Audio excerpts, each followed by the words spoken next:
Hello, I am the Script Doctor, and today we're going to take a look at DC Universe's Titans. Previously, on Season 1 of Titans, we see our lead girl named Rachel wake up screaming in fear after witnessing a character's tragic event. Wait, sorry. Those are images from the Birds of Prey TV series from 2002. Let's correct this. We see Rachel witness the tragic event, wakes up screaming, which brings her mother into the bedroom. Nope, that's Birds of Prey also. Okay. Let's jump a little bit more ahead. Bad things happen for Rachel, and she finds herself on a bus headed towards the city where the person she dreamt about resides. Son of a bitch, that's Birds of Prey again. Okay, clearly I have demonstrated how there isn't any originality with this show. It's drawing off a beat structure established in 2002. Titans Season 1 is about Rachel finding Dick Grayson, who's a cop because he was in the comics for a brief moment, almost as brief as he is in this show because they present the idea but don't do anything with it at all. These actors in this image here all thought they were going to have a job for the year, but nope, the showrunners tossed that concept out before these actors got their first paycheck. Rachel and Dick go on a road trip where they encounter Coriander and Garfield Logan, where they wander around for 11 episodes to end up in a house and releasing Trigon, who possesses Dick Grayson, and that's the cliffhanger of the season. You're probably asking, Script Doctor, there has to be more to the first season than what you just went over. Nope. There's a B story with Hawk and Dove that has no impact on anything relevant to the main plot, and it really wastes Alan Ritchson. They throw in some stunt casting with Marina Sirtis, also a waste, but nothing much more happens. Oh wait, Dick burns his Robin chest plate. That's his costume, a chest plate, cape, and a domino mask. This is a show with very little production value. So Season 2 picks up right where they left off, where Trigon monologues about how the entire first season was designed to bring him to Earth, and how Rachel will lose everything, and as a result, she will truly be free. Well, Garfield wakes up and tells Rachel that they're leaving, and for the next 20 minutes it's a chase scene through a farmhouse. Oh, there are side bits here and there. Each of our heroes gets their own little vision quest that turns them into Trigon zombies, and they proceed to beat the crap out of Garfield. This is what breaks Rachel's heart, and thus Trigon rips it from her chest, crystallizes it, and inserts it into her skull.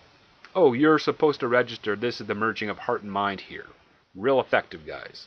Trigon exposits that now she has the power to rule the world with him, which is strange because we've been told that he's going to destroy the world, not rule it. So which is it, Trigon? Rule the world or destroy the world? We want to know. It's called stakes. Something important to note. It is one thing to give a character a lot of power.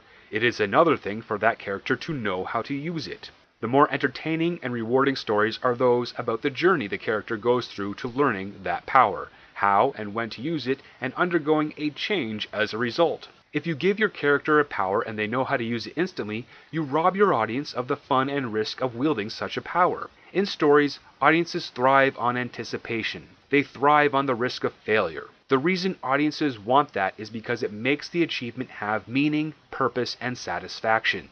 People tend not to care about things that come easy to them. In stories, for the benefit of audiences, it is up to the writer and filmmakers to make whatever goal they establish challenging to give us a sense of worth. Titans never gives us a sense of worth because once Rachel gets her new powers, there is now even less of a challenge for her to face. Case in point. Rachel goes into Dick's mind and from there goes into Dick's memory at the circus. From there she states that if she dies in this dream, she dies in real life. At first glance, this line establishes a stake or a consequence. However, there is nothing established as to why she would know this information. Trigon has not taught her anything of her power. What she has been able to do in the previous season has shown us a great lack of understanding and control. Of all the exposition Trigon has provided, none of it is relevant to her understanding or discovering her full potential. Even something as simple as a bridge, a line where Trigon could state, "A faint echo of my knowledge lives in you. Over time, that echo will be clear and your power will grow." That would give her as a character and us as the audience just enough to buy into the suspension of disbelief. It would establish that her power, her magic, has inherent instructions to it that she will unlock over time. It also gives us a reason to keep watching her, as it poses the question, how much will she discover, and will those discoveries corrupt her as they have corrupted Trigon? Sadly, that level of critical thinking is beyond this show, and as a result, Rachel becomes an unreliable character and not in the fun way. So she jumps and falls straight down, and somehow Dick catches her. Now, to be fair, this act, this moment, without words is better than this show. It is a pretty good execution of having a character save a friend by having that friend save them.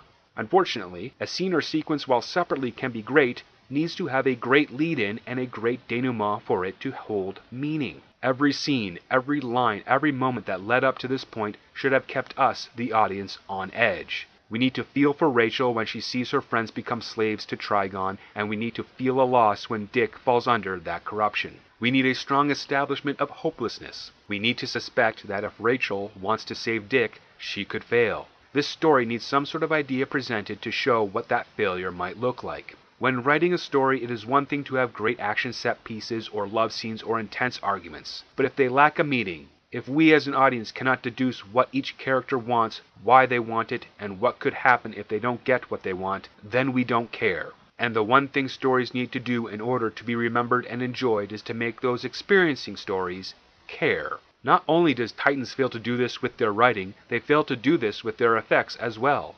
Take a look at Trigon. That is some late 90s CGI.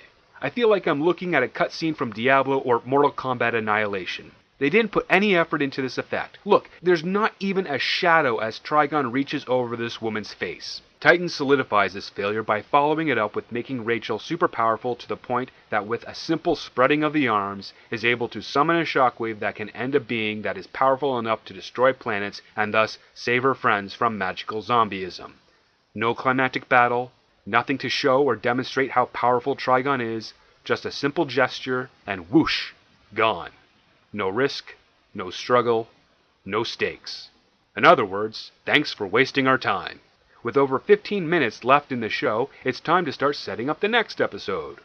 We get an introduction to Slade Wilson, chilling in a cabin, then getting supplies from a small shop when he sees a newscast about the Titans' supposed return, and in the next scene, Slade is all clean-cut with a goatee and on his own mission where some guy is just holding his stuff and talking to him about laundry tips.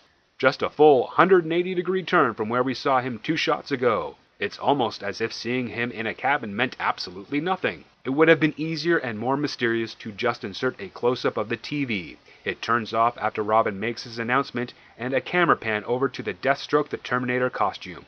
We don't even have to see Slade Wilson yet. Just the suggestion that he's around is enough to hook fans of the mythos and whatever viewers made it this far. Then Dick shows up to Wayne Manor where Alfred greets him. Wait, what? That's Bruce Wayne? Really? Oh my god! He's so old and scrawny looking, and apparently Irish now, and balding. He seems to be more closer to the Batman Beyond Bruce Wayne than Justice League Unlimited Bruce Wayne. Okay, so Bruce and Dick talk about, well, nothing. Dick makes a case that he's overcome his anger with Bruce, which means so much given how in the last season he just hated him to hate him and we get no context as to why. But who cares? Dick's over it and is starting up the Titans again, bankrolled by Bruce under the condition that he takes Ruby Rose. Jason Todd. So they go to Titan's Tower. Seriously? They could afford a crappy CGI Trigon, but inserting a building among the San Francisco skyline is too difficult? And then to credits. Hold on, that's not right. Let me fix that. Much better. Let's put it this way. Titans is not a show. It has things to make you think it is a show, but it is not a show. It is a shadow of a show. You can see something of an image, but it has no substance. The entire first season is a girl finds a cop who was a superhero, and through a series of random and empty events, bringing other people for reasons along the way, meets her demon father and defeats him within 10 seconds. That's it. There's no depth and no challenge. Titans is a perfect example of what people are tired of watching. It brings nothing new to our characters other than bad language and supposed dark and violent action. It is superficial in every sense of the word and is the wrong direction for detective comics. Heroes, especially superheroes, are designed to inspire and elevate the masses to become better people. Superheroes are role models. You want to have the same behavior and moral compass as these characters because their purpose is to do right, to reduce suffering, and defend those that cannot defend themselves. They are not to be written to meet our low expectations. We are to read them and reach for their expectations. If you have children, you want to be their role models, and you want them to see in you the same positive traits that they see in their beloved fictional characters. You don't want your child to see Superman as the type of character that breaks an enemy's neck. You want them to see a Superman that uses his brains over his brawn to defeat the villain and get them the help they need. True heroism is not limited to punching the bad guys, but it is the act of bringing them back from darkness. If you enjoyed this video, please like, subscribe, and share. Thanks for watching, and never forget, it all starts with the script.